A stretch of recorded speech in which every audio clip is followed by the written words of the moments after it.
This is Grandma reading to her grandkids. A special request to read The Lorax by Dr. Seuss. The Lorax. The street of the lifted Lorax. At the far end of town, where the grickle grass grows and the wind smells slow and sour when it blows, and no birds ever sing excepting old crows, is the street of the lifted Lorax.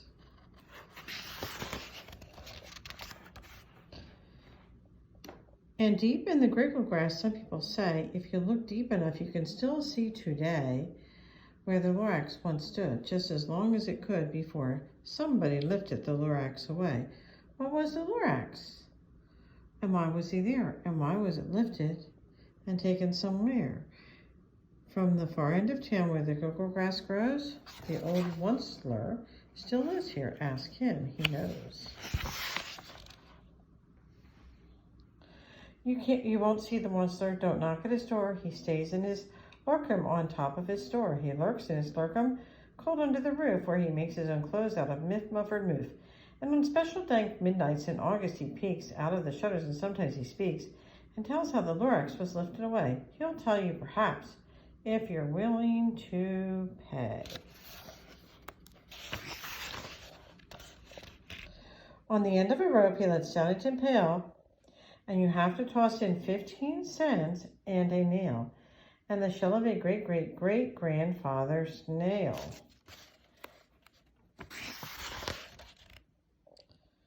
Then he pulls up the pail, makes a most careful count to see if you paid him the proper amount.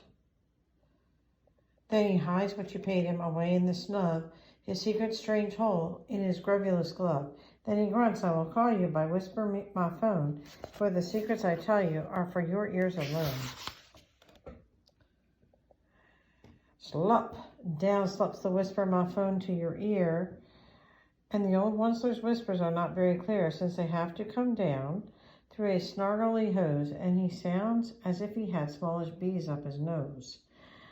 Now I'll tell you, he says with his teeth sounding gray, how the Lorax got lifted up and taken away. It all started way back, such a long time back.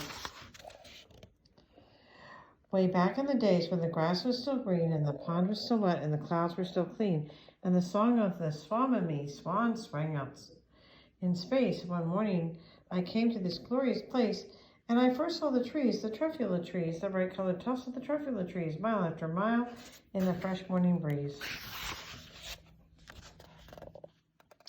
And under the trees, I saw brown barbaloots frisking about in their barbaloot suits as they played in the shade and ate truffula fruits. And from the ripulous pond came the comfortable sound of the humming fish humming while splashing around.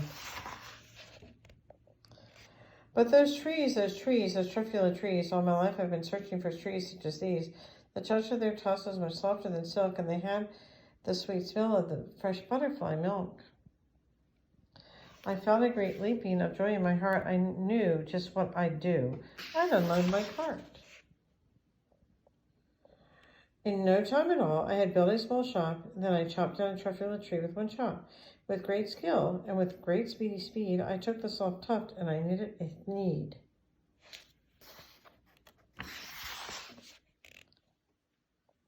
The instant I'd finished, I heard a gazump. I looked. I saw something pop out of the stump of the tree I chopped down. It was sort of a man. Describe him, that's hard.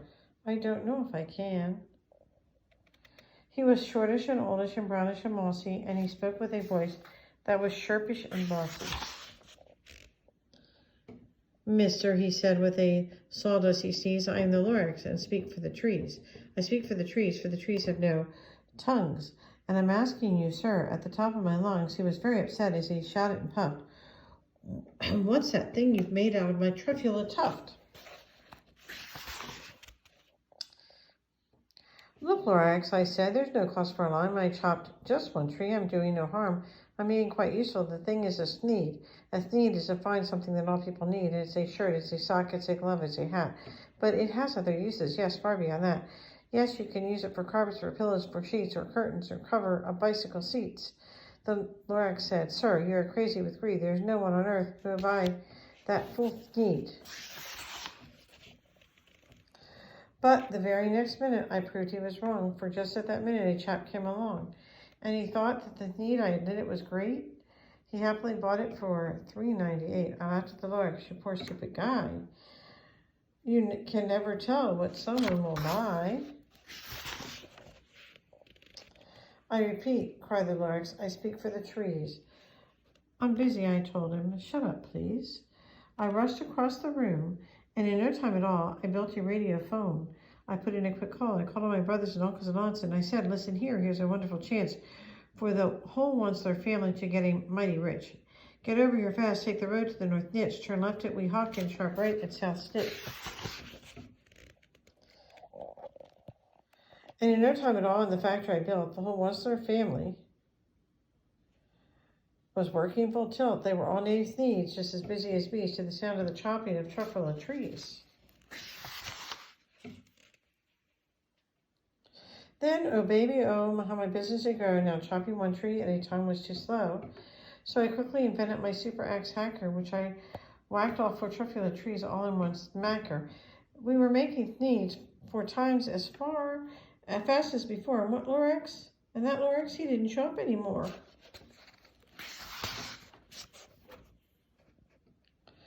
But the next week he knocked on my new office door. He snapped, "I'm the Lorax who speaks for the trees, but you seem to be chopping as fast as you please. But I'm also in charge of the brown babaloots who played in the shade in their barbaloot suits and happily lived eating truffula fruits. Now, thanks to your hacking my trees to the ground, there's not enough truffula fruit to go round. And my poor barbaloots are all getting the crummies because they have gas and no food in their tummies."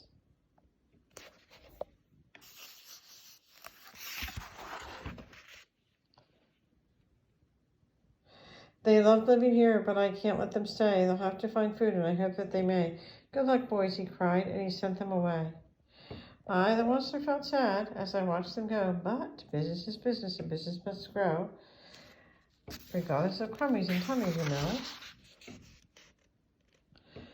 I meant no harm, I most truly did not, but I had to grow bigger, so bigger I got. I biggered the factory, I biggered my roads, I biggered my wagons, I biggered the loads of the thieves I shipped out. I was shipping them forth to the south, to the east, to the west, to the north. I went right on biggering, selling more thieves, and I biggered my money which everyone needs. Then again, he came back. I was fixing some pipes when the old nuisance Lorax came back with more gripes. "I am the Lorax."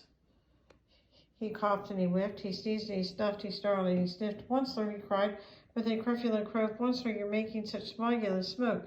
My poor swami swans, why, they can't sing a note. No one can sing who has smog in his throat." "And so," said the Lorax, "please pardon my cough. They cannot live here, so I'm sending them off. Where will they go? I don't hopefully know. They may have to fly for a month or a year to escape from the smog you smogged up around here." "Once more," snapped the Lorax, his dander was up, "let me say a few words about the gluppity-glup. Your machine chugs on day and night without a stop, making gluppity-glup, also sloppity-slop. And what do you do with the leftover goo? I'll show you, you dirty old Onceler man, you." "You're glumping the pond where the humming fish hymned. No more can they hum, for their gills are all gum, so I'm sending them off. Oh, their future is dreary. They'll walk on their fins and get woefully weary in search of some water that isn't so smeary." And then I got mad. I got terribly mad. I yelled at the Lorax, "Now listen here, Dad. All you do is yap yap and say bad, bad, bad, bad. Well, I have my rights, sir, and I'm telling you, I intend to go on doing just what I do. And for your information, Lorax, I'm fingering on biggering and biggering and biggering and biggering, turning more truffula trees than thieves, which everyone needs." And at that very moment, we heard a loud whack. From outside in the field came a sickening smack of the axe on a tree. Then we heard the tree fall, the very last truffula tree of them all. No more trees, no more thieves, no more work to be done. So in no time, my uncles and aunts and everyone all waved me goodbye. They jumped into my cars and drove away under the smuggered stars. Now all that was left with the best smelling sky was my big empty factory, the Lorax and I. The Lorax did nothing, just gave me a glance, just gave me a very sad backward glance as he lifted himself by the seat of his pants. I'll never forget the grim look on his face when he hoisted himself and took leave of this place through a hole in the smog without leaving a trace. And all that the Lorax left here in this mess was a small pile of rocks and the one word, unless. Whatever that meant, well, I just could not guess. That says unless. That was long, long ago, but each day since that day, I've sat here worried and worried away through the years. Why my building have fallen apart. I've worried about it with all of my heart. But now, since almost now that you're here, the word of the Lorax seems perfectly clear. Unless someone like you cares a whole awful lot, nothing is going to get better. It's not.